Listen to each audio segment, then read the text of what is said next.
Tama kayo, mali ako. I'm not your doctor. Do what works for you. Happy healthy, God bless. Idol, di naman ako intrigero. Pero dati, lagi kang tinitira at binablind item ni ganito. Na may putok ka daw, mayabang ka daw, wala ka daw talent, malakas ka daw. Kaya ka nawala kasi masama attitude mo. Lahat ng sinabi mo, kung totoo, I don't think papakasalan ako ng misis ko at papayagan ako ng mga parents ko. At ganun din sa sarili ko, ayoko yung mayabang. Kailangan proper hygiene, pangit yung may putok. Kaya kagad after nag-workout, ligo kagad, hot water, tas cold para sarado pores, maganda yung skin. Lagi ako nakayuko.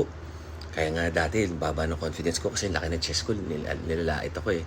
Hindi na ako nagsa-sunstrain kahit sa public para humble tignan. Tsaka mabait, ayokong sabihin na maangas ako.